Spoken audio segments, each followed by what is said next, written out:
Mari kita membuka kitab suci, kita membaca kitab Roma pasal pertama. Kita akan hari ini merenungkan ayat 14 dan ayat 15. Roma pasal yang pertama, ayat 14 dan ayat 15. Mari kita membaca bersama-sama, 2, 3.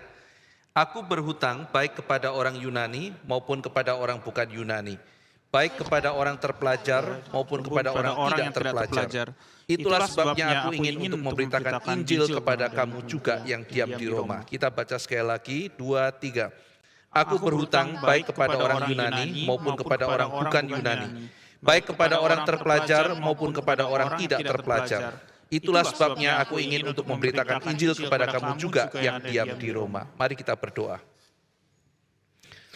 Bapa di surga yang telah mewahyukan firman, melalui Paulus, Tuhan sudah memberikan kepada kami kitab Roma yang hari ini kami baca. Biarlah roh yang telah mewahyukan firman-Mu boleh bekerja di tengah-tengah kami, menuntun kami, memberikan terang dalam hati kami, sehingga kami boleh memahami, kami boleh mengimplementasikannya, kami boleh melakukan firman itu di dalam kehidupan kami, sehingga hidup kami di dalam keseharian boleh dipimpin dan dituntun oleh firman-Mu, sehingga firman-Mu boleh menjadi pedoman, boleh menjadi arah, dan boleh menjadi fondasi dalam tindakan kami sehari-hari. Tolong kami ya Tuhan, sehingga kami boleh hidup dituntun firman, bukan dituntun oleh bijaksana kami sendiri, bukan dituntun oleh hawa nafsu kami, melainkan Roh Kudus melalui firman boleh menuntun setiap kami. Dalam nama Tuhan Yesus Kristus kami berdoa. Amin. Saudara sekalian, Paulus sesudah diselamatkan tidak bisa berdiam diri. Ia digerakkan dengan kerinduan yang besar untuk boleh senantiasa menjadi berkat bagi yang lain. Ia rindu bisa melayani yang lain. Demikian ia mengatakan kepada jemaat di Roma, aku ingin datang, aku ingin berbagi karunia rohani, aku ingin mengajar, aku ingin menguatkan engkau, aku ingin memperlengkapi engkau, sehingga imanmu boleh semakin teguh.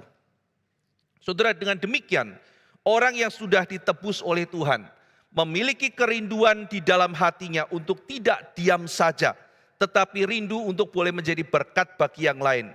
Rindu untuk boleh melayani yang lain. Demikian saya juga berharap saudara yang sudah diselamatkan oleh Tuhan, yang sudah menerima Tuhan Yesus Kristus, yang sudah dipimpin oleh Roh Kudus, biarlah engkau juga rindu untuk terus berbuah, untuk boleh menjadi berkat bagi yang lain, untuk bukan hanya menerima pelayanan, tetapi juga boleh melayani yang lain. Ada orang-orang yang rindu kepengen dikunjungi, kepengen dibesuk. Aku pengen dibesuk, aku pengen dikunjungi, aku ingin mendapatkan perhatian dari yang lain. Tetapi saudara sudah menerima Kristus, biarlah ada kerinduan dalam hati. Aku ingin membesuk yang lain, aku ingin mengunjungi yang lain, aku ingin memperhatikan yang lain. Ada di dalam gereja kita orang-orang yang mempunyai pelayanan yang unik-unik. Saya punya seorang rekan, orang ini namanya adalah Bapak Diaken Alpeso. Nah, Pak Alpeso itu punya pelayanan yang unik ketika dia masih mahasiswa. Yaitu kalau ada persekutuan, yang dia perhatikan adalah orang-orang yang tidak ada yang ajak bicara. Nah, dia perhatikan ada orang yang tidak pernah diajak bicara, yang diam-diam, nanti dia akan kunjungi orang itu. Dia akan datangi, lalu kemudian dia ajak bicara. Satu pelayanan yang sangat sederhana. Tetapi ada beberapa orang yang dimenangkan dengan pelayanan yang semacam itu. Saudara-saudara sekalian, ada orang yang diberikan kemampuan macam-macam. Tetapi saya percaya setiap orang boleh melayani yang lain. Ada orang yang rindu, aku juga kepingin. Kalau misalnya di dalam komunitas Kristen, dicintai yang lain. Tetapi kita juga mesti memikirkan, saya sudah terima Kristus, saya juga rindu untuk boleh mengasihi yang lain. Mengekspresikan cinta kasih, boleh menolong orang lain, boleh menjadi bagian buat yang lain. Saya juga mau menjadi berkat.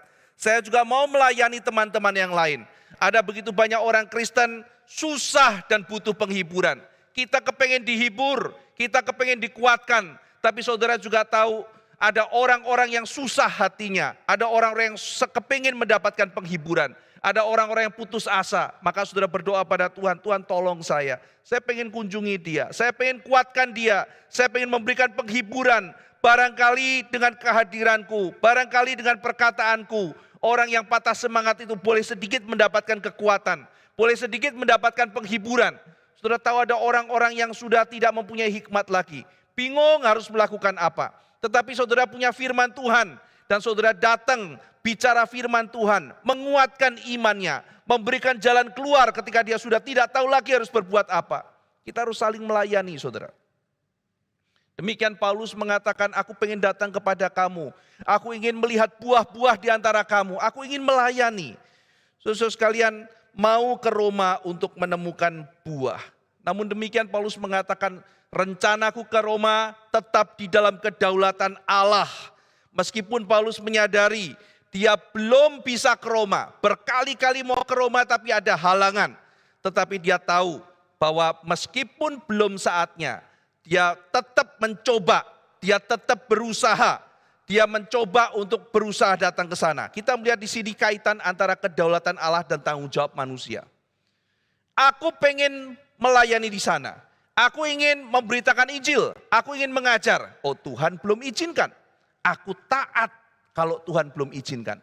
Tetapi meskipun doaku belum dijawab, bukan berarti aku menyerah, bukan berarti aku tidak ada usaha, bukan berarti aku menjadi pasif. Aku akan terus mencoba untuk datang ke Roma, menjumpai kalian.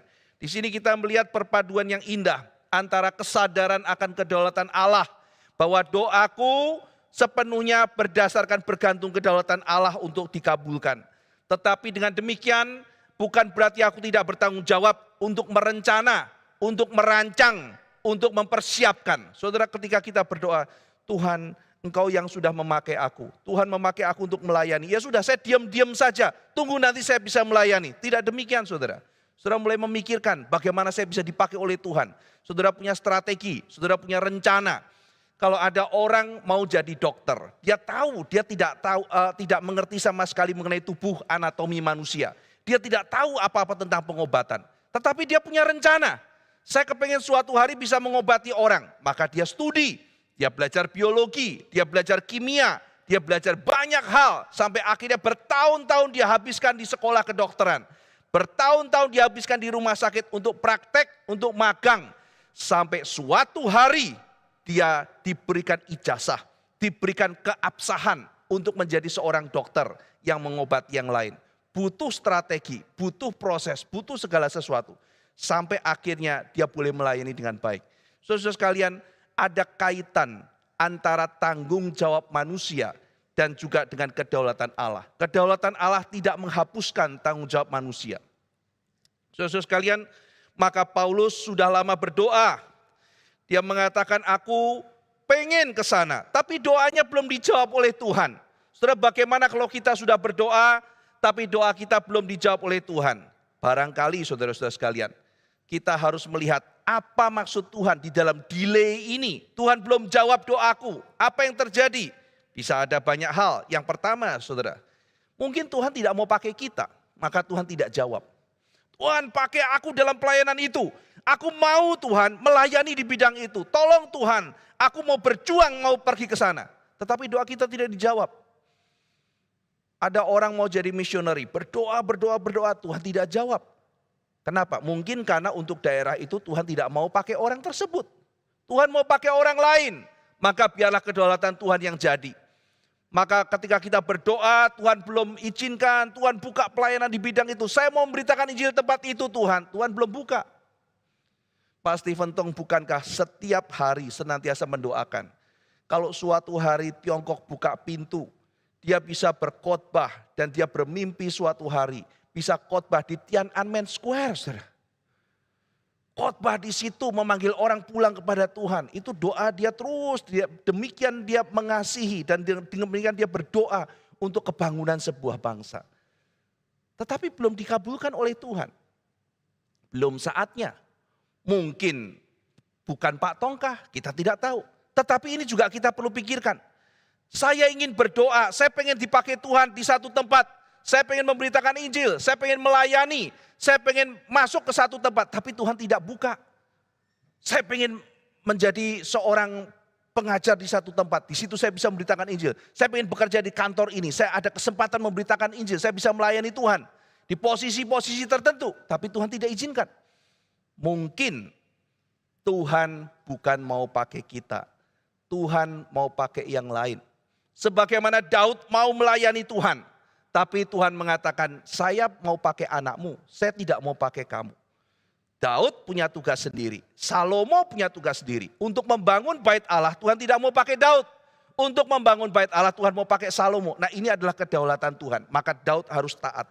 Demikian ketika kita berdoa, Tuhan saya mau dipakai, Tuhan belum jawab, ada delay. Mungkin Tuhan mau pakai yang lain. Saudara sekalian, atau yang kedua, Tuhan belum jawab karena belum waktunya bagi kita untuk terjun. Aku mau melayani, Tuhan tidak jawab. Aku mau di bidang itu, Tuhan tidak jawab. Kenapa saudara? Belum waktunya. Siapa tahu kita belum siap. Kita cuma lihat pelayanan dari luar. Oh, kelihatan saya bisa. Oh, kelihatan saya paling cocok. Oh, kelihatan saya paling beban. Tuhan tahu begitu kita masuk langsung kita kena kesulitan langsung mental.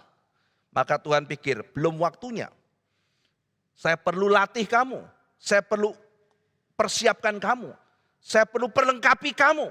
Sehingga pada waktu nanti kamu masuk ke tempat itu, dihantam dengan berbagai kesulitan, kamu sudah siap. Belum waktunya.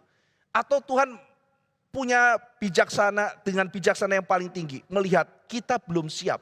Waktu kita masuk mungkin kita masih terlalu muda. Mungkin karisma kita kurang, mungkin pengalaman kita kurang. Mungkin Tuhan mau meskipun pelayanan kita demikian singkat, tapi ada signifikansi bagi kerajaan Allah. Dan itu bukan sekarang. Seperti kita lihat Musa pada waktu dia merasa paling siap. Usianya masih muda. Dia begitu gagah, jabatannya tinggi.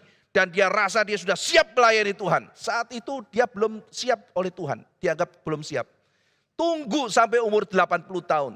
Tunggu sampai sudah tua. Tunggu sampai dia bukan lagi menjadi jenderal. Justru pada waktu itu dia dipersiapkan untuk menjadi seorang pemimpin bagi Tuhan. Saudara-saudara sekalian, ada orang yang berdoa, Tuhan aku mau dipakai Tuhan, aku mau melayani seperti Paulus, aku mau melayani di Roma. Belum dijawab karena mungkin bukan dia orangnya. Ada orang yang berdoa, Tuhan saya mau melayani, Tuhan belum buka jalan karena mungkin belum tiba waktunya. Dan yang ketiga, ada orang yang berdoa yaitu Daniel. Tuhan aku minta jawaban. Ketika Daniel berdoa, dia doa terus sampai 2 minggu. Setelah 2 minggu muncul malaikat menghadap Daniel. Daniel tergetar lalu kemudian dia siap menerima firman Tuhan. Apa kata malaikat Tuhan? Pada waktu kamu berdoa, doamu sudah didengar dan dijawab oleh Tuhan. Loh, kok ada delay 2 minggu ya? Malaikat mengatakan waktu kamu berdoa, Tuhan sudah mendengar, Tuhan sudah menjawab. Loh, tapi kok delay? Jawab malaikat yang mengirim utusan. Karena pada waktu aku mau memberikan jawaban kepada kamu, ada utusan iblis menghadang. Terjadi pertarungan yang sengit. Sampai akhirnya setelah itu, utusan Tuhan itu menang dan datang memberikan pesan kepada Daniel. Wah saudara, kita tidak mengerti apa yang terjadi di dalam wilayah spiritual tertentu. Ada bagian yang Tuhan tidak singkapkan kepada kita. Tetapi Alkitab menyatakan ada peperangan rohani. Sesuatu yang terjadi. Dan di situ kadang-kadang kita berdoa, loh kok Tuhan tidak jawab? Karena Alkitab menjelaskan ada satu peperangan rohani yang sedang terjadi. Nah kalau begitu apa yang harus kita lakukan? Seperti Daniel, tetap tekun berdoa. Tetap bersandar kepada Tuhan. Justru saat itu doa kita tidak boleh kendor. Kita harus makin serius berdoa. Makin bersandar pada Tuhan. Makin tidak bersandar pada kekuatan sendiri. Nah saudara-saudara sekalian, demikian Paulus berdoa. Tetapi dia juga merancang bagaimana caranya boleh sampai dan melayani di sana. Aku mau berbuah di tengah-tengah orang-orang yang disebut Gentiles. Orang-orang yang bukan Yahudi. Karena jemaat di Roma mostly atau sebagian besar adalah orang-orang non-Yahudi. Ia mau memberitakan Injil, memperlengkapi mereka dengan pengajaran-pengajaran yang penting. Di dalam pemuritan, pengajaran dan penginjilan tidak bisa dipisahkan. Kita memberitakan Injil, tapi kita juga memuridkan orang. Dan kita dimuridkan untuk bisa memuridkan yang lain. Di dalam retret kita sudah membahas panjang lebar mengenai pemuritan. Kita dimuridkan bukan sekedar untuk kita bisa hidup baik-baik. Kita dimuridkan untuk bisa memuridkan yang lain. Tuhan Yesus berkata, pergilah, jadikanlah segala bangsa muridku, baptiskanlah mereka, dan ajarlah mereka untuk melakukan segala yang kuperintahkan kepadamu. Jadi kita diutus untuk membuat orang lain itu melakukan perintah Kristus. Jadi kita diutus untuk menjadikan yang lain itu murid Kristus. Maka saudara tidak cukup berbuat baik, saudara dipanggil untuk menjadi seorang yang memuridkan yang lain. Seorang murid sejati akan memuridkan yang lain. Saudara di sini yang adalah orang yang mau menikah sebentar lagi. Suami, Anda harus memuridkan istrimu, bukan? Setelah menikah, suami dan istri, bukankah engkau akan memuridkan anak-anakmu? Jadi tidak bisa kita kasihkan kepada guru sekolah minggu saja, berikan kepada gereja saja. Tetapi setiap orang menjadi murid Kristus, tujuannya adalah untuk memuridkan yang lain. Mengajarkan kepada mereka untuk mentaati apa yang Kristus sudah ajarkan kepada mereka. Nah, saya sudah membahas apa dengan demikian Christian education sangat berbeda dengan progresif atau constructive education. Inquiry approach in education itu tidak bisa sepenuhnya diambil. Saudara sekalian, di dalam metode konstruktivism, di dalam inquiry method dan sebagainya, anak-anak itu adalah pusat belajar. Maka seluruh pelajaran pusatnya adalah anak. Anak berhak menentukan kurikulum apa yang harus dipelajari. Anak berhak belajar apa yang dia senangi. Maka di sekolah dari TK sudah diajarkan kepada anak-anak. Engkau adalah pusat, engkau adalah raja, engkau adalah ratu, engkau pusat dalam kelas ini. Maka apa yang menjadi seleramu, apa yang terdapat dalam dirimu, itu yang akan menjadi pusat daripada pelajaran. Nah, maka di situ anak-anak yang menjadi paling penting bukan kurikulum yang dipersiapkan oleh guru. Tidak perlu kurikulum, kalau perlu tidak ada kurikulum. Yang paling penting adalah kita menemukan hasrat terdalam anak itu apa. Maka ketika anak berhasrat, ya itulah menjadi pelajarannya. Kalau anak tidak ada hasrat, jangan diajarkan. Karena kalau diajarkan, maka itu menjadi sesuatu yang berlawanan dengan naturnya. Ini filsafat pemikiran seperti ini bermuara dari seorang bernama Rousseau. Dan Rousseau memikirkan pendidikan yang berfokus kepada naturalisme. Bahwa setiap orang itu mempunyai sebuah nature yang harus dikembangkan. Dan pendidikan yang sifatnya melawan nature itu adalah sesuatu yang tidak baik. Saudara bayangkan ya, ketika anak menjadi pusat, apa yang dia senangi dia pelajari. Kalau dia tidak senang dia tidak usah pelajari. Lalu Yesus mengatakan, ajarkan mereka untuk melakukan segala sesuatu yang kuperintahkan padamu. Kita mau ngajarin, nggak senang. Saya nggak mau. Wah ini begini loh Injil begini. Saya nggak mau Injil. Oh nggak mau Injil ya, maunya apa? Yang lawan Injil, ya sudah saya ajarkan. Begitu saudara. Tidak bisa loh saudara. Iya kan? Maka bagi saudara ada begitu banyak metode pendidikan yang baru, yang menarik, yang kelihatan. Saudara harus melihat itu berdasarkan kitab suci. Worldview Kristen itu harus menjadi fondasi untuk melihat, menilai. Apa yang baik saudara boleh ambil. Apa yang berlawanan dengan kitab suci, kita harus punya ketajaman untuk membedakan. Ketika seorang anak dididik dengan cara demikian, terus menerus apa yang menjadi mauku, aku pusat, akhirnya menjadi rusak. Apa yang paling penting? Firman. Apa yang paling penting? Kehendak Tuhan. Maka kehendak Tuhan, perintah Kristus diajarkan kepadamu. Saudara sekalian, penginjilan tidak bisa dilepaskan dari pemuritan.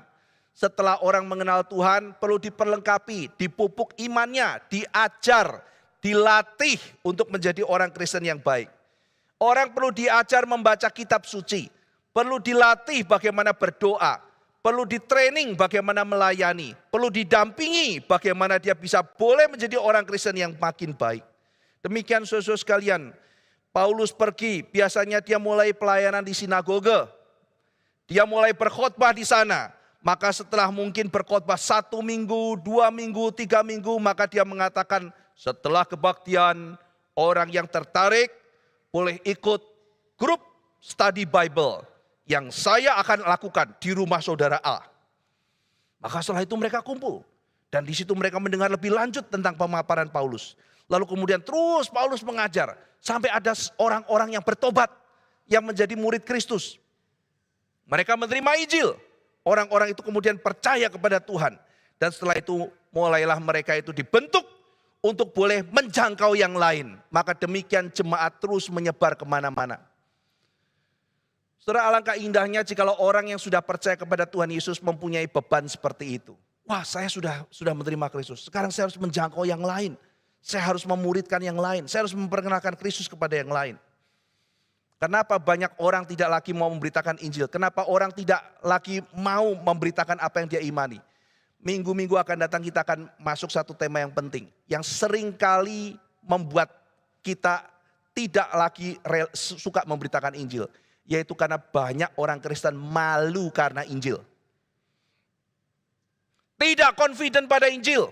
Malu karena Injil. Tetapi nanti Paulus akan mengatakan, sebab aku tidak malu karena Injil. Mau beritakan Injil, malu. Profesor kok. Dengar Injil kayak begini. Malu saudara. Wah, ini orang kelihatannya sangat beragama. Saya beritakan Injil, malu. Tidak confident, merasa jelek, merasa kampungan, merasa ketinggalan zaman. Tidak ada konfidensi bahwa ini Injil itu penting dan menyelamatkan. Maka tidak memberitakan Injil. Saudara sekalian, Paulus tidak malu memberitakan Injil. Nanti minggu-minggu akan datang kita akan masuk ayat itu. Sebab aku tidak malu karena Injil. Saudara-saudara sekalian, tetapi dalam bagian ini Paulus mengatakan, aku berhutang. Di dalam ayat 14, aku berhutang baik kepada orang Yunani maupun kepada orang Yunani. Paulus berhutang, saudara. Nah, pertanyaannya adalah, kalau dia berhutang kepada siapa? Dia mengatakan, aku utang kepada orang Yunani. Aku utang kepada orang bukan Yunani. Maksudnya kepada semua orang, saudara. Dia berhutang. Kalau dia berhutang, pertanyaannya adalah, kapan dia pinjam? Kapan dia meminjam? Dan kalau demikian pertanyaannya, mengapa dia meminjam? Apa yang dia pinjam? Lah, kalau ini adalah hutang Injil, maka dari mana dia meminjam Injil? Wah, saudara sekalian, kita mulai mikir, apa sih yang dipinjam? Kok dia berhutang? Hutang sama siapa? Hutang sama orang Yunani. Hutang sama orang bukan Yunani, hutang sama semua orang. Maka dia sekarang mau bayar utang.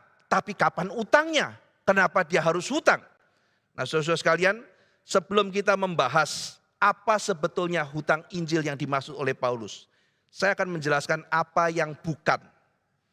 Apa yang bukan hutang Injil. Pertama, yang bukan hutang Injil adalah sesuatu yang harus dibayar kepada Tuhan atas keselamatan yang Tuhan sudah berikan. Itu bukan hutang Injil. Aku hutang Injil, aku hutang kepada Tuhan. Kenapa hutang, Paulus? Karena aku sudah diselamatkan oleh Kristus. Nah, yang bukan dimaksud hutang Injil adalah merasa karena saya sudah diselamatkan oleh Tuhan, sekarang Tuhan suruh saya bayar. Ini sama sekali bukan konsep hutang Injil yang dimaksud oleh Paulus. Anugerah Tuhan yang diberikan pada kita itu membayar hutang kita.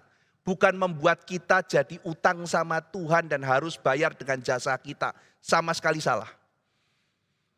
Saudara sekalian, jadi jangan berpikir, oh utang Injil. Sudah Tuhan capek-capek turun ke dalam dunia, mati di atas kayu salib. Setelah itu kemudian dia datang sama kita. Kamu sudah diselamatkan? Sudah Tuhan. Tapi aku susah. Oh terus bagaimana Tuhan? Enak aja kamu santai-santai. Sekarang bayar. Oh mesti bayar bagaimana Tuhan? Sekarang mesti susah-susah. Oh ya oke Tuhan saya bayar. Bukan begitu saudara. Itu bukan konsep hutang Injil yang dimaksud oleh Paulus. Yang kedua saudara. Hutang Injil bukan sebuah perasaan subjektif. Oh Paulus ini orang yang oversensitif. Dia punya perasaan yang bersifat subjektif tentang perasaan dia berhutang dan dia harus bayar itu. Saudara bukan. Perasaan subjektif itu penting, tetapi perasaan subjektif itu bukanlah sesuatu kebenaran yang bersifat objektif. Maka apa yang dialami oleh Paulus itu adalah sebuah kesadaran akan tugas dan tanggung jawab yang Tuhan berikan kepadanya. Jadi bukan semacam sebuah perasaan subjektif. Oh, aku juga ngerasa sih kayak Paulus. Oh, aku gak kerasa. Ya itu kan kamu gak kerasa. Aku yang kerasa. Ini bukan masalah soal rasa merasa, saudara ya. Tetapi hutang Injil adalah sebuah kesadaran. Boleh muncul perasaan subjektif itu, tetapi muncul karena sebuah kesadaran akan tanggung jawab tugas yang Tuhan berikan. Nah, sekarang kita akan masuk, saudara, bagaimana kita memahami hutang Injil. Saudara, misalnya ada sekelompok orang yang sedang sakit keras di sebuah daerah. Lalu saudara mau pergi ke daerah tersebut. Orang itu mengalami penyakit COVID. Kita bayangkan 1-2 tahun yang lalu, orang-orang membutuhkan oksigen. Sementara tabung oksigen sangat langka dan sangat mahal sekali. Saya masih ingat pada waktu itu kalau misalnya belum ada kejadian COVID itu, tabung oksigen satu tabung kira-kira 700.000, saudara. Saya ada stok di rumah untuk waktu itu untuk ibu saya, jadi ada satu stok. Saya masih ingat kira-kira 700.000. Lalu kemudian mendadak karena kebutuhan naik harganya menjadi 1,5 juta. Lalu kemudian harganya naik menjadi 3 juta. Lalu pada waktu saya telepon seorang jemaat lalu ngobrol sama dia. Saya bilang, wah ini kondisi sulit sekali ya. Tabung oksigen di mana-mana mahal. Oh iya Pak Ivan, saya baru belikan orang itu butuh. 1 tabung 7,5 juta. Saya beli 3 tabung. Wah mahal banget, habis bagaimana? Kita bicara mengenai nyawa orang butuh, cari tidak ada. Ada orang yang jual harganya segitu, terpaksa kita beli. Saudara kalau masih ingat saat itu kondisi ya, sangat menegangkan. Karena banyak orang sakit dan orang butuh oksigen, cari kemana-mana tidak ada. Nah misalnya saudara disuruh pergi ke satu kota kecil yang banyak orang butuh oksigen. Lalu ada perusahaan bilang sama saudara, ini tolong ya kamu nanti waktu pulang saya titipkan kepada kamu. Kamu kan nanti pulang naik mobil. Ini saya taruh di tempat kamu itu satu alat untuk bikin oksigen buat orang-orang di situ. Saya titip ya, banyak orang mau mati loh di situ. Ini saya titip di mobil kamu, ya. Alat ini mahal, alat ini menghasilkan oksigen. Nanti kamu taruh di situ, orang-orang yang butuh tinggal pasang alatnya di kamu, tabungnya akan penuh. Kamu bawa ke situ, menjadi pengharapan buat orang-orang di situ. Nah saudara, pada waktu orang itu memberikan alat itu ke mobil saudara dan pesan, tolong sampaikan karena alat ini mahal. Maka saat itu saudara utang. Saya nangkep ya, saya enggak punya utang kok. Saya mau pulang kampung, saya enggak kenal, enggak ada utang sama di situ. Tapi mereka banyak yang mau mati. Lalu kemudian ada orang titipkan sama saudara, tolong kasih ke situ. Dan ingat ya, kamu juga waktu mau mati hidup karena ini kan. Iya, waktu itu mau mati sedot-sedot, saya akhirnya selamat gitu. Nah sekarang bawa ini pulang ke sana, saya cuma titip kamu kasih kepada orang di sana. Nah maka orang ini saudara, enggak bisa seenaknya bawa pergi terus kemudian sampai ke rumah ya kan beraktivitas. Wah satu-satu orang mati, mati. Wah aku sih enggak waktu itu dapat oksigen. Lalu kemudian pulang. Terus ditanya lagi, loh alatnya enggak kamu kasih? Habis saya malu. Hah kamu malu? Iya, aku enggak tahu ketemu sama siapa. Kamu gimana sih? Banyak orang mati gitu. Kamu selamat banyak orang mati. Oke saya balik lagi. Lihat-lihat, ketemu sama Pak Lurah. Pak Lurah saya mau kasih alat. Alat apa? Saya curiga kamu gak benar. Oh gitu ya, saya pulang gitu. Sampai saya ditanya, kamu sudah sampaikan belum? Makin banyak yang mati loh. Iya, saya sudah sampaikan, mereka gak mau kok. Mereka salah sendiri jahat sama saya. Ya kan? Saya sudah tidak punya utang apa-apa kan. Gak bisa begitu saudara. Nah inilah kesadaran hutang Injil yang ada pada Paulus. Banyak orang mau mati. Banyak orang binasa. Saya tahu kuncinya. Yesus Kristus. Dan sekarang Kristus mempercayakan kunci itu kepada saya. Saya harus memberitakan Injil. Dan melalui saya memberitakan Injil, orang-orang bisa mendapatkan keselamatan. Lalu kita datang seperti kayak kasus tabung oksigen itu. Waktu mau beritakan, saya malu. Jangan-jangan dia nggak butuh. Ya sudah, saya pulang saja. Saya datang, saya sudah ketemu. Mereka menolak saya pulang saja. Bukankah seringkali kita menjumpai hal-hal seperti itu, saudara?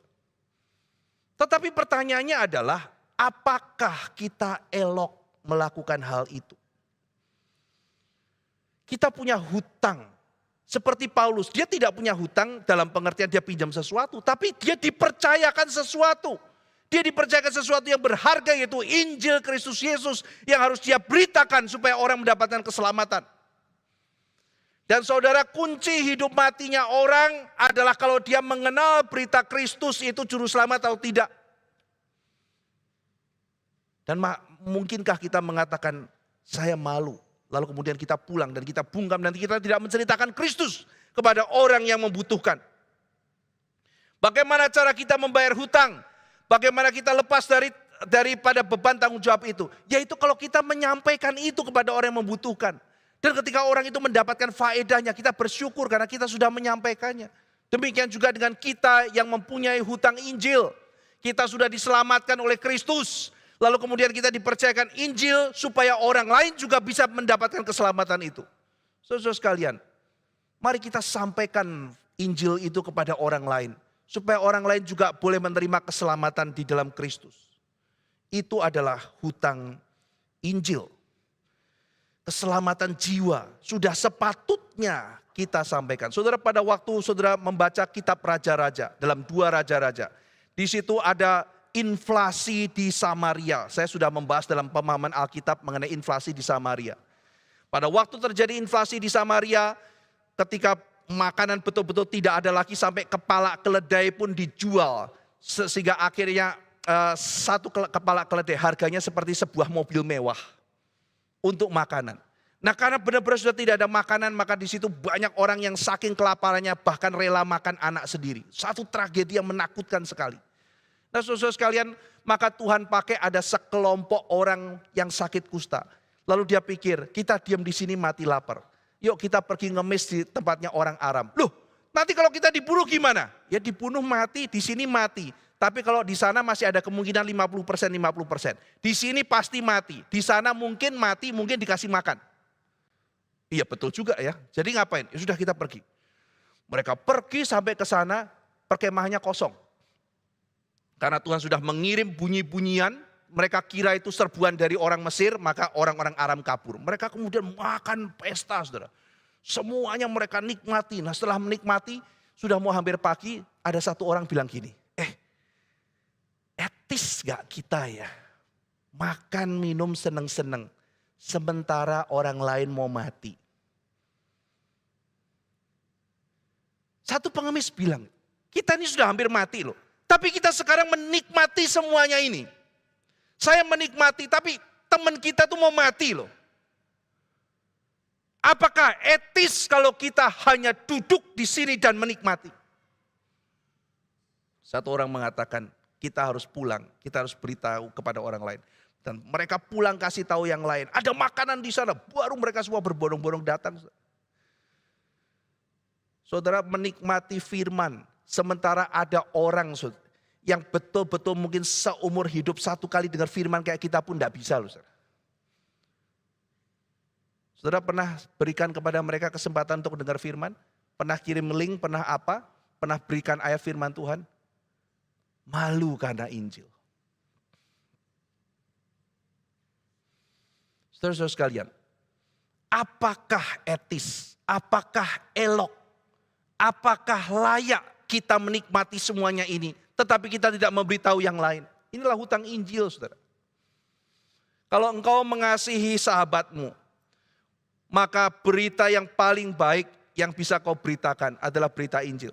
Saya pernah kesaksian pada suatu ketika saya ketemu seorang murid saya. Saya lagi makan, disamperin sama dia.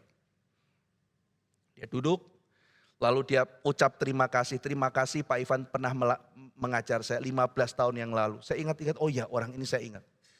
Karena Pak Ivan waktu itu memotivasi saya. Saya pada waktu itu sudah hampir boleh dibilang dihina orang karena saya punya cita-cita tertentu yang gak cocok sama saya. Pak Ivan memotivasi, mengarahkan, akhirnya saya mendapatkan, saya akhirnya mempunyai profesi seperti yang saya cita-citakan. Saya mengatakan puji Tuhan. Terus saya ingat, oh iya, waktu itu kan kamu datang ke persekutuannya. Kamu sudah terima Tuhan Yesus atau belum? Oh, aku belum terima Tuhan Yesus. Maka kemudian saya bilang, boleh enggak kita ngobrol sebentar. Dia duduk, lalu kemudian saya bilang, saya minta 5 menit ya, saya bicara. Lalu saya mulai bicara tentang firman Tuhan. Tiba-tiba dia bilang, Pak, stop Pak. Loh kenapa? Saya bilang, saya ini 15 tahun tidak ketemu Pak Ivan. Sekarang saya datang mengucapkan terima kasih dan menyatakan rasa hormat. Tapi kalau Pak Ivan bicara begini, saya nanti sebentar lagi tidak menghormati Bapak loh. Saya bilang, loh saya kan memberitakan firman Tuhan. Iya Pak, nanti saya pikir-pikir tapi Bapak jangan bicara. Jangan bicara. Lalu saya bicara sama dia, kalau begitu boleh enggak saya minta tuker. Seluruh penghormatan kamu selama ini, saya minta tuker waktu 5 menit kamu izinkan saya bicara. Dan setelah itu kalau kamu mau benci saya silahkan. Boleh tidak? Dia mengatakan boleh, oke. Dia duduk, saya bicara mengenai Injil Kristus Yesus. Saya bicara. Di dalam kitab suci ada dikatakan, Paulus mengatakan, kalau sampai kamu tidak percaya kepada Tuhan, bukan karena aku tidak jelas atau aku malas memberitakan. Semua sudah aku kasih. Tapi kalau sampai kamu gak percaya, itu karena hatimu gelap. Maka saya harus lakukan tugas saya. Saya beritakan Injil 5 menit itu. Setelah beritakan 5 menit, mau gak kamu terima Yesus? Saya pikir-pikir. Lu pikir sampai mati pikir-pikir nanti loh gitu. Kapan kamu ambil keputusan? Saya pikir-pikir, ya sudah. Yang penting Injil sudah diberitakan. Lalu kemudian setelah itu bilang, sudah benci saya. Enggak Pak Ivan, ya puji Tuhan. Kalau gitu nanti ketemu saya bicara lagi. Saudara sekalian, kalau saya mengasihi dia, sayang gitu. Dia sudah ketemu cita-citanya. Hidupnya sudah, dia bilang saya hidupnya oke. Saya bahagia, passion saya tercapai. Iya, tapi ada sesuatu yang belum. Kalau aku mengasihi engkau, aku harus beritakan Injil. Injil harus diberitakan. Firman Tuhan harus disampaikan kepada dia. Supaya dia percaya kepada Tuhan Yesus. Setelah itu hubungan mungkin gak enak. Mungkin tegang relasi, mungkin apa. Itu bagian yang mungkin harus kita rela hadapi. Tetapi kebenaran harus disampaikan, saudara. Kita ada hutang Injil. Orang-orang membutuhkan Injil dan kita harus menyampaikan Injil itu. Saudara sekalian, hidup dalam hutang Injil berarti hidup yang bertanggung jawab. Orang kadang-kadang lihat orang lain dan melihat, aku berhak loh kamu hormati. Lihat orang lain, aku berhak loh kamu cintai. Lihat orang lain, aku berhak loh menjadi objek perhatian kamu. Kita lihat orang lain, saya berhak. Lalu ketika orang kurang mencintai kita, saya berhak benci kamu karena kamu tidak mencintai aku. Kalau orang kurang memperhatikan kita, saya berhak tidak suka kamu karena kamu kurang suka sama aku. Paulus beda saudara. Paulus mengajarkan kita, lihat orang lain jangan ngomong aku berhak. Tapi pikir, aku punya tanggung jawab beritakan Injil ke kamu. Aku punya tanggung jawab beritakan Injil ke kamu. Aku punya tanggung jawab beritakan Injil ke kamu. Ketika hidup kita sudah menyadari tanggung jawab kita, hutang Injil, saya percaya saudara akan berdoa. Satu sisi ada perasaan tanggung jawab, satu sisi di depan ada kesulitan, maka alternatifnya cuma 2. Satu mundur menipu diri, atau yang kedua kita terus berdoa, minta kesempatan, minta keberanian, minta cara. Cuman itu saudara. Saudara kalau susah, turunkan standarnya atau rendah hati mengaku, lalu minta untuk mencapai standar itu. Ya, turunkan standarnya, ya. Wow, itu standarnya begini. Nah, turunkan saja.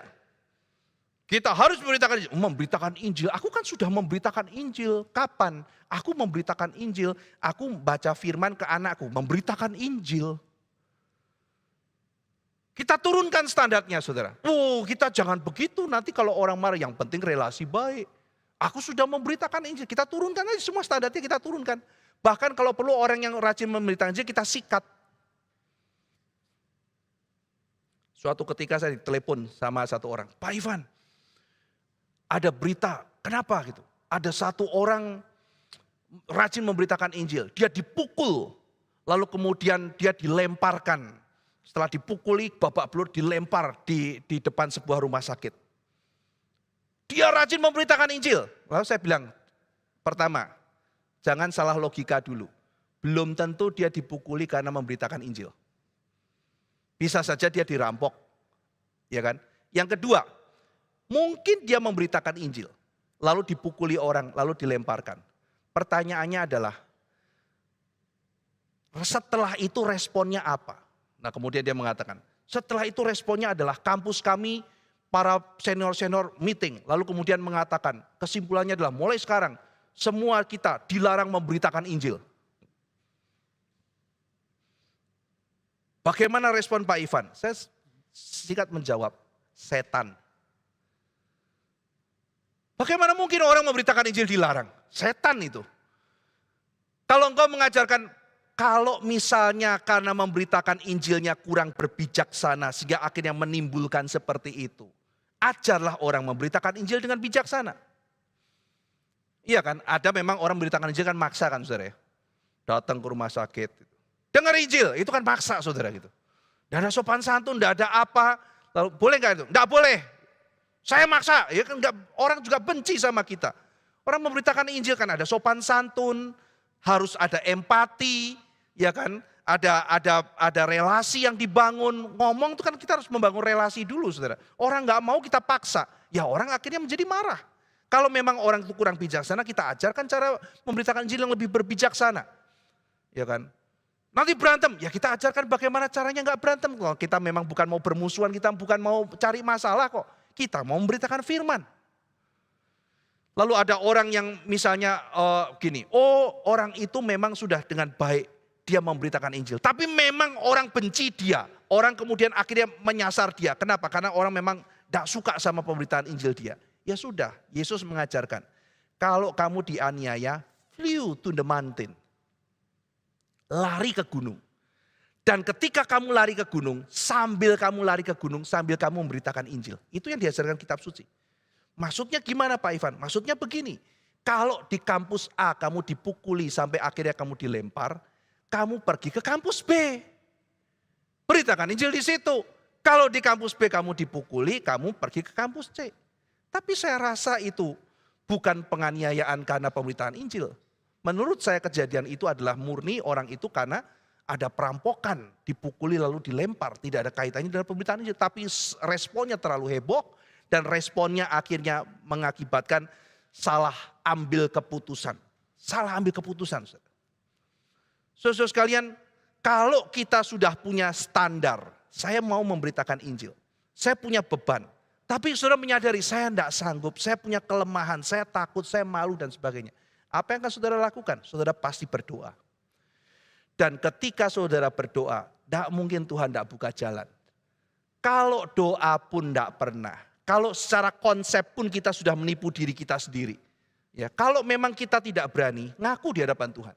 Kalau kita kurang bijaksana, ngaku di hadapan Tuhan. Kalau kita kurang kesempatan, ngaku di hadapan Tuhan. Dan minta Tuhan sediakan. Maka Tuhan akan menjawab doa kita.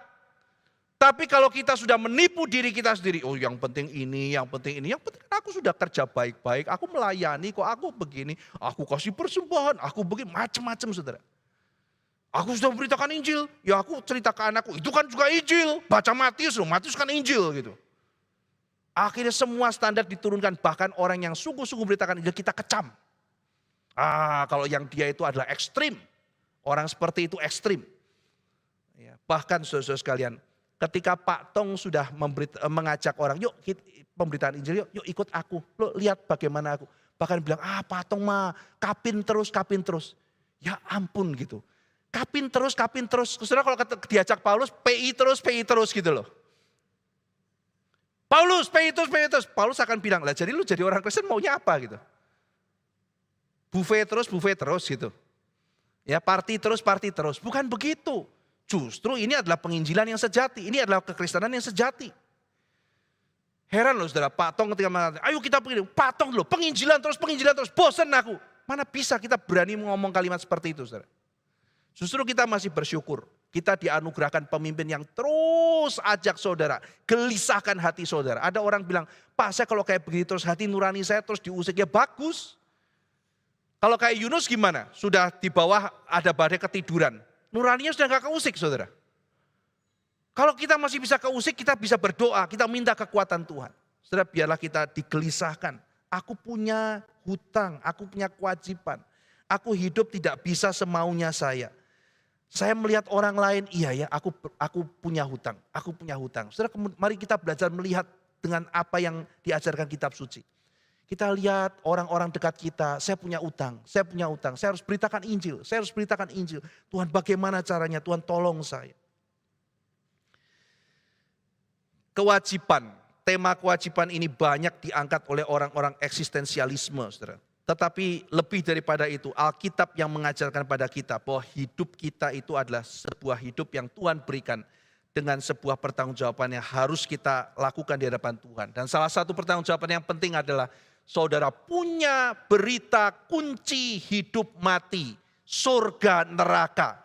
Dan kalau kita tidak memberitakan, maka betapa sedihnya kita. Saya ketemu seorang teman lama sekali, teman baik. Lalu ngobrol, wah kita teman baik. Tapi saya tahu teman saya ini belum terima Kristus sungguh-sungguh. Setelah ngobrol berapa lama saya bilang, kamu masih ke gereja kah? Oh aku juga sudah ke gereja kadang-kadang. Kamu masih keliling-keliling kah? Pergi ke semua tempat untuk cari? Iya aku masih cari. Kamu belum ketemu yang mana yang menjadi tambatan hatimu. Belum. Saya boleh cerita sedikit. Saya beritakan Injil pada dia. Lalu teman saya mulai rasa gak enak. Ini orang bicara apa. Tapi saya rasa di hadapan Tuhan. Kalau saya mengasihi dia. Berita yang paling harus saya berikan pada dia. Saya mengatakan saya mengasihi kamu. Saya harus cerita ini. Bolehkah saya? Dia bilang boleh. Saya cerita. Bahwa kamu harus terima Tuhan Yesus. Kamu tidak bisa hidup seperti ini terus. Sudah saatnya berikan hidupmu pada Tuhan Yesus. Dia mati di atas kayu salib. Dosamu besar. Kau harus kembali kepada dia. Beritakan Injil saudara. Beritakan Injil. Kita ada satu tanggung jawab yang harus kita lakukan. Pemberitaan Injil bukan sebuah opsional. Tetapi sebuah keharusan. Nah saudara, orang yang seperti Paulus. Yang melihat orang lain dan menuntut ada satu tanggung jawab. Yang harus dia lakukan di hadapan Tuhan. Tapi ayat 15 mengatakan, dan aku tuh kepengen loh. I'm eager. Aku punya keinginan yang mendalam untuk memberitakan Injil pada kamu. Jadi kita melihat ya ayat 14. Dia bicara mengenai tanggung jawab, kewajiban. Aku utang mesti bayar. Tapi ayat 15 mengatakan, aku seneng. Jadi ketika kita bicara, jadi Tuhan memberitakan Injil itu wajib gak sih? Wajib. Oh wajib berarti kalau enggak melakukan gimana? Ya kamu enggak bertanggung jawab. Waduh gak enak. Tapi Paulus ketika ditanya, jadi Paulus kamu wajib gak? Wajib. Seneng gak? Seneng banget. Ayat 15, aku ingin, aku rindu. Atau bahasa lainnya, aku siap memberitakan Injil. Jadi ada semacam satu zil, ada satu kerinduan, ada satu kesenangan untuk memberitakan Injil. Wajib, wajib, tapi sukacita. Saudara, apalagi kalau melihat buahnya. Percayalah saudara, melihat buah orang yang percaya pada Tuhan. Mau uang berapa banyak pun tidak bisa dibayar. Sukacita tidak bisa dijelaskan. Ada orang yang menerima Kristus melalui pelayanan saudara. Tidak bisa dijelaskan. Ada orang yang tadinya mau hancur. Lalu setelah dilayani saudara, akhirnya dia kembali kepada Tuhan. Itu sukacita yang sangat besar. Sukacita yang tak terbayarkan. Saudara sekalian, maka Paulus seperti seorang suami yang mengasihi istrinya. Kalau ditanya, suami itu wajib gak untuk mengasihi istri? Ya wajib lah. Masa suami kok gak wajib untuk mencintai istrinya? Wah kalau gitu aku kepaksa cinta kamu ya, karena aku diwajibkan oleh Tuhan untuk cinta istri. Kan ya gak begitu saudara. Seorang suami sudah sewajibnya untuk mengasihi istrinya, untuk melindungi istrinya. Tapi ketika dia melindungi istrinya, dia melakukannya dengan sukacita. Papa mama wajib untuk melindungi dan membesarkan anak-anaknya. Jadi ketika ditanya, apakah saya wajib mengasihi anak saya? Wajib. Apakah saya wajib membesarkan anak saya? Wajib. Apakah saya wajib melindungi anak saya? Wajib. Wah berarti gak enak dong.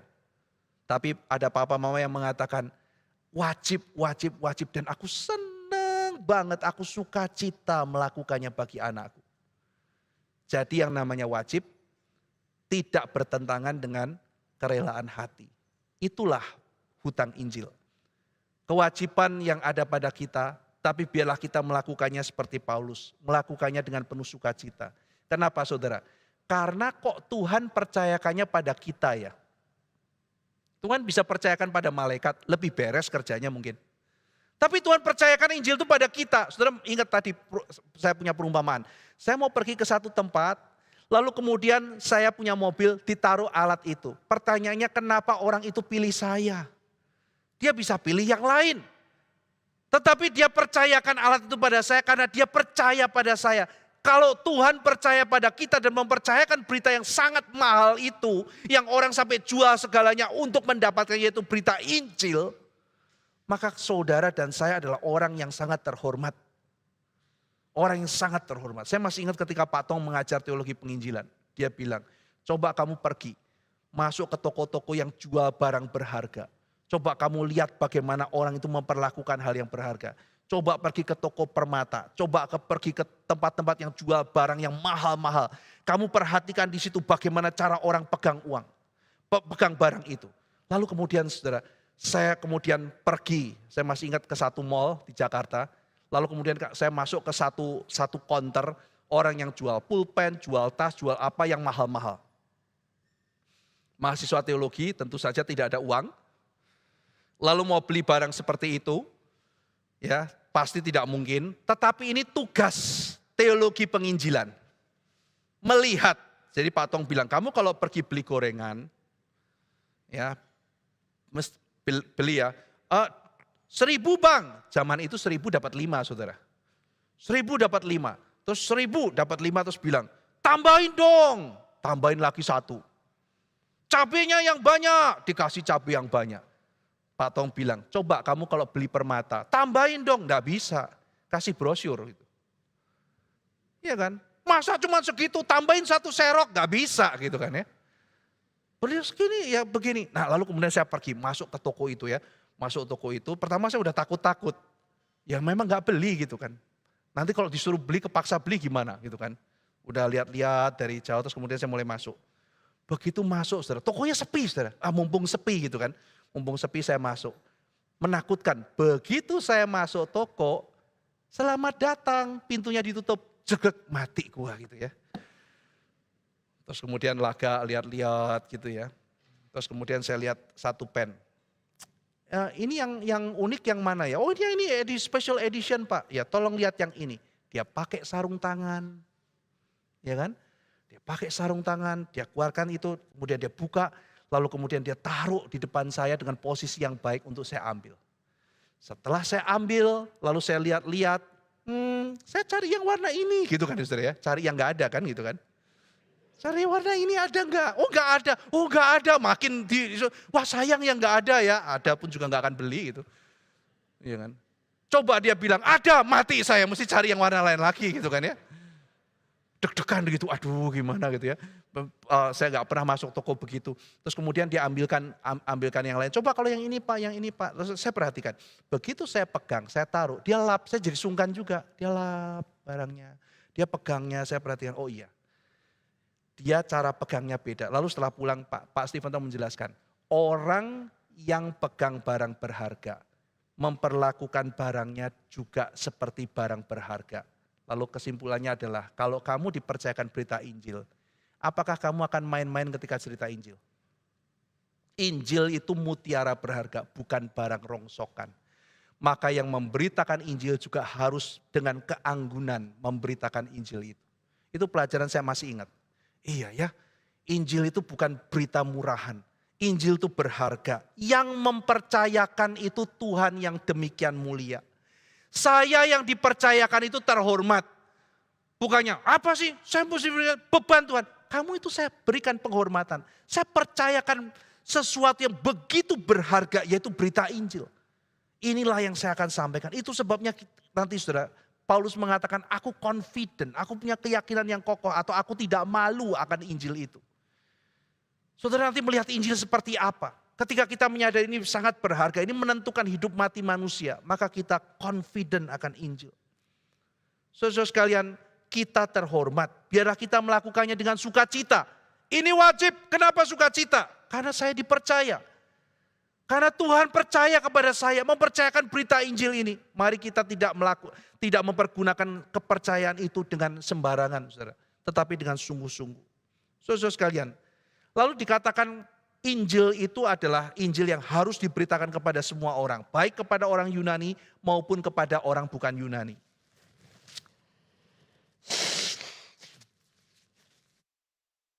Aslinya kepada orang Yunani atau kepada barbarian, orang barbar. Nah, saudara, di dalam bagian ini Paulus mengadopsi cara berpikir orang Yunani.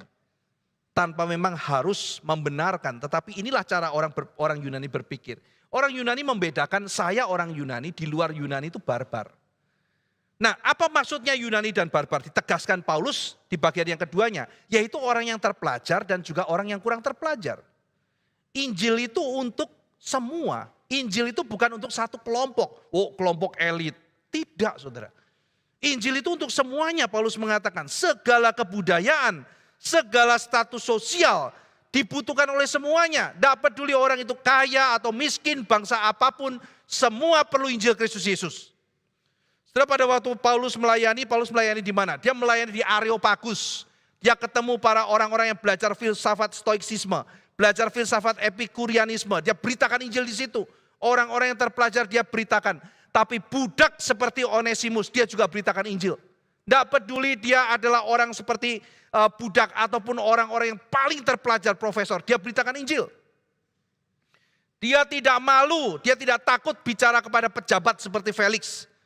Dia bicara pada Felix, dia bicara juga pada orang sederhana. Injil itu bukan untuk kelompok orang elit, tapi untuk seluruh manusia. Tidak peduli pria, wanita, dewasa, anak-anak, orang tua, semuanya perlu Injil. Yesus juga memberikan teladan. Di pasal 3 Yohanes dia bicara kepada Nikodemus, orang terpelajar, agamawan, orang tua, dia bicara pada Nikodemus. Tapi dalam pasal 4 dia bicara pada seorang wanita di Samaria, dia berita Injil. Jadi Injil kepada profesor Nikodemus. Tetapi dia juga beritakan Injil kepada seorang perempuan Samaria yang berdosa. Dia beritakan Injil kepada perempuan yang pernah dirasuk setan, yaitu Maria Magdalena. Dia juga beritakan Injil kepada Matius, orang cerdas yang adalah pemungut cukai. Injil diberitakan kepada semuanya. Saudara sekalian, ada orang-orang yang tidak dapat kesempatan pendidikan yang tinggi. Ada orang-orang yang tidak mendapat kesempatan dididik dalam tradisi kebudayaan yang baik. Tetapi saudara sekalian, Injil tetap untuk mereka. Tidak peduli siapakah kita, latar belakang kita seperti apa, kita semuanya memerlukan Injil. Setelah itu sebabnya dalam pelayanan Pak Tong tidak pernah beliau melupakan KKR anak. KKR anak, KKR remaja, kemanapun pergi dipikirkan KKR anak. Lu anak-anak loh, banyak orang yang sinis, anak-anak dipanggil maju semua. Ini orang sudah tidak memberitakan Injil, masih orang beritakan Injil, kita skeptis. Setidaknya mereka pernah mendengarkan Injil. KKR regional tuh loh saudara. Orang pergi kemana-mana, pergi ke sekolah-sekolah, diberitakan Injil kepada mereka. Mereka butuh Injil. Jadi saudara sekalian, kalau saudara mulai pikirkan, nanti Pak Harli pertengahan tahun akan bikin pelatihan. Mulai pikirkan, oke, saya ada cuti 12 hari. Saya akan ambil 1 minggu untuk memberitakan Injil. Saudara ikut pelatihan, saudara nabung, nanti saudara pergi memberitakan Injil di situ sebagai sebuah latihan. Pergi rasakan susahnya seperti apa. Ada kesempatan khotbah kepada anak-anak di situ. Anda beritakan Injil pada mereka. Anak-anak juga perlu Injil, saudara sekalian. Injil untuk semuanya, tidak peduli anak-anak ataupun orang dewasa. Tidak peduli dia pria atau wanita. Banyak gereja sekarang, orang-orang yang aktif adalah wanita. Persentase orang-orang mengunjungi gereja ikut persekutuan wanita. Saudara kalau lihat persekutuan kampus, banyak juga yang pengurusnya semua perempuan. Lakinya kemana gitu. Kita bersyukur ya komposisi di sini cukup seimbang ya antara laki dan perempuan. Kepengurusan juga begitu, laki perempuan. Dulu waktu saya melayani di sekolah saudara, sebelum buka sekolah Calvin. Itu dari 14 pengurus, 13 perempuan loh. Ini apa yang terjadi? Saudara, itu ada begitu banyak teori yang menjelaskan kenapa di banyak tempat kekristenan akhirnya menjadi orang-orang laki-laki tidak mau aktif dan sebagainya. Nah itu salah satu jawaban dari Nancy Pearcey dalam sebuah bukunya, ada banyak aspek ya, salah satunya aspek ini. Khotbah akhirnya makin lama tidak menggali, tidak menantang, dan bersifat satu macam emosi. Emosi itu kan banyak, membangkitkan semangat itu emosi. Tetapi hanya menyentuh hati. Jadi orang rasa kalau hatinya kesentuh dia bisa nangis, maka itu adalah dari Tuhan. Lama-lama khotbahnya modelnya kayak gitu, tidak mengajar, tidak mendidik, tidak mengolah rasio, tidak ada sifat maskulin, sehingga akhirnya banyak kan feminim, akhirnya yang perempuan cocok, yang laki tidak mau. Lah aku datang suruh nangis-nangis terus tiap minggu gitu. Ya kan? Nggak mau datang nangis lagi. Aduh cocok banget, gua banget gitu ya. Yang laki, gua nggak mau gitu, lu cocok, gua nggak bisa kayak begini. Ya kan? Nah jadi saudara ada unsur itu, sehingga akhirnya tidak ada pengajaran, sehingga akhirnya orang tidak dirangsang untuk berpikir, tidak dirangsang untuk boleh memikirkan firman Tuhan dengan baik-baik, bagaimana mengaplikasikannya dalam kehidupan. Rasa haru, emosi itu penting. Tetapi emosi bukan hanya rasa haru. Kemarahan itu juga emosi, orang jadi pulang marah kepada dosa. Lalu semangat itu juga emosi. Tekad itu juga emosi, ada begitu banyak emosi. Saudara. Keceriaan, pulang penuh sukacita itu juga emosi. Ya, nah itu ada banyak faktor. Tetapi Injil harus diberitakan pada semuanya. Tidak peduli dia perempuan, tidak peduli dia laki-laki, tidak peduli dia anak-anak, tidak peduli dia orang dewasa. Semua perlu Injil Tuhan Yesus. Termasuk di tempat kita. Termasuk anak-anak berkebutuhan khusus. Mereka juga perlu Injil. Saudara sekalian, maka mereka harus mendengar Injil. Pada waktu mereka lahir, mereka harus sebisa mungkin, secepat mungkin dengar Injil. Oh anak-anak nanti dululah, anak-anak kecil ngerti apa. Jangan saudara, beritakan Injil pada mereka. BCN harus dilakukan, Bible Camp Nasional. Kenapa? Dari kecil mereka dengar Injil. Sekolah-sekolah Kristen, dari kecil, dari TK, mereka harus dengar firman Tuhan.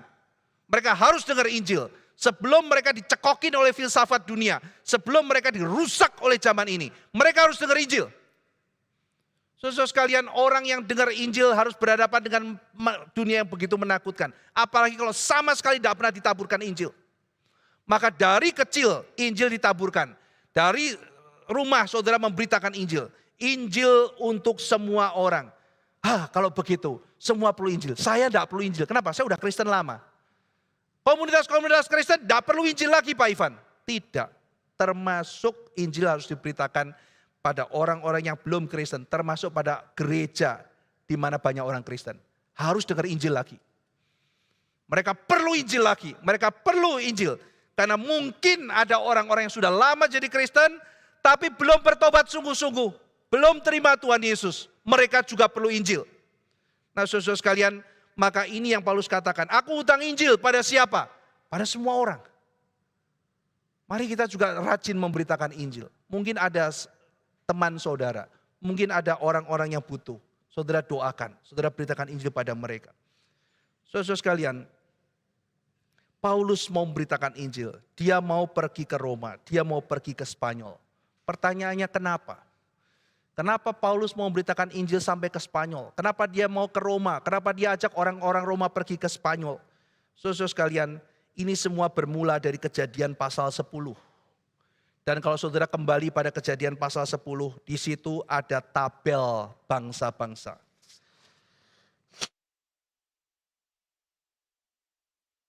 Di dalam Table of Nations, di situ dijelaskan ada Sem, Ham, Yafet, lalu kemudian keturunannya banyak.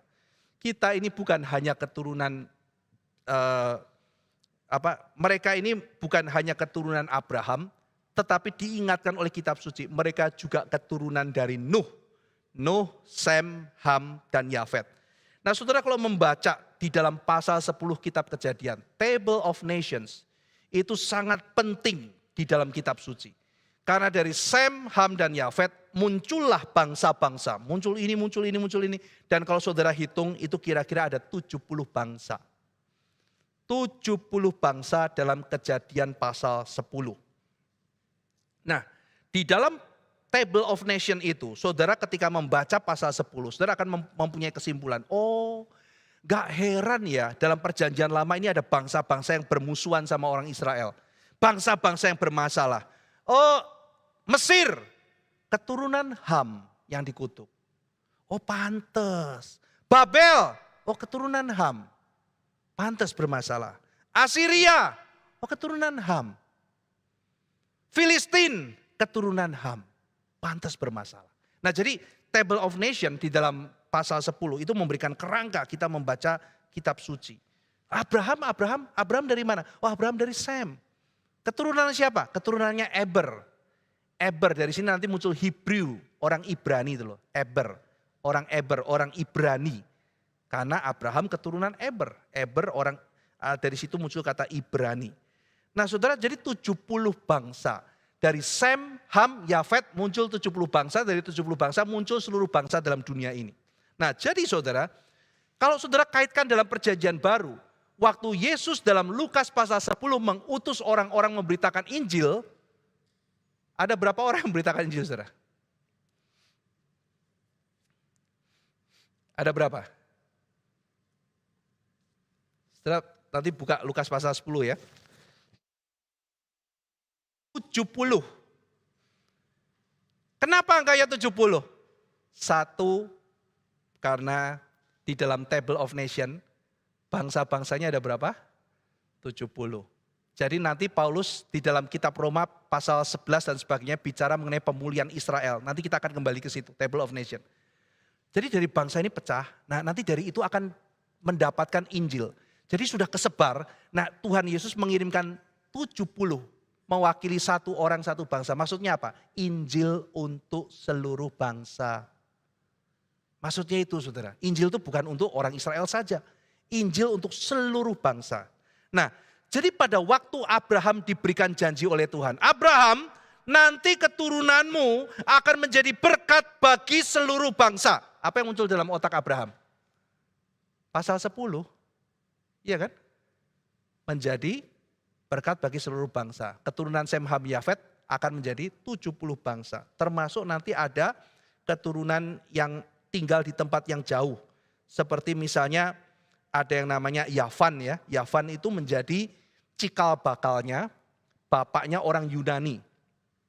Lalu kalau saudara lihat, Yavan itu jarang dibahas ya. Karena keturunan Yavan itu akhirnya nanti di daerah Yunani itu jarang dibahas. Tetapi keturunan Sem, keturunan Ham itu banyak dibahas karena berkait dengan sejarah perjanjian lama. Tetapi saudara, dengan pemulihan 70 bangsa ini, salah satu yang paling jauh itu adalah wilayah yang akhirnya sekarang disebut dengan Spanyol. Dan di dalam peta, ditemukan peta di abad kira-kira ke-13. Itu peta dunia. Dan di ujungnya itu, ujung dunia, setelah itu adalah unknown world, itu adalah Spanyol. Maka disitulah kerinduan Paulus, hutang Injilnya. Dia mau memberitakan sampai ke ujung bumi waktu itu. Spanyol.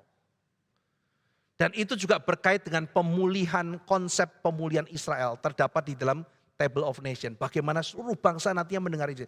Aku kepingin semuanya, tidak peduli Yunani, non-Yunani, semuanya dengar Injil. Makanya sampai pergi ke Spanyol. Saudara, orang yang hatinya seperti itu. Rindu Injil itu diberitakan. Kenapa? Karena dia sadar Injil begitu penting. Sampai ke Spanyol. Sampai seluruh bangsa. Firman Tuhan digenapi mendengarkan Injil. Bagaimana dengan kita saudara? Kita yang dipercaya Tuhan. Yang dipercayakan berita sepenting ini. Mari kita pulang kita renungkan. Tuhan, sudah terlalu lama mungkin aku tidak bicara Injil. Aku bicara banyak hal. Bicara kesulitanku, bicara ini, bicara itu. Tapi aku jarang bicara Injil. Biar aku pulang dari tempat ini mulai memikirkan, aku mau memberitakan Injil. Aku hutang Injil. Ini begitu berharga, ini hidup matinya orang. Dan sudah terlalu lama aku tidak membicarakan. Mari kita berdoa. Bapa dalam surga, Engkau telah mempercayakan berita yang demikian penting kepada kami.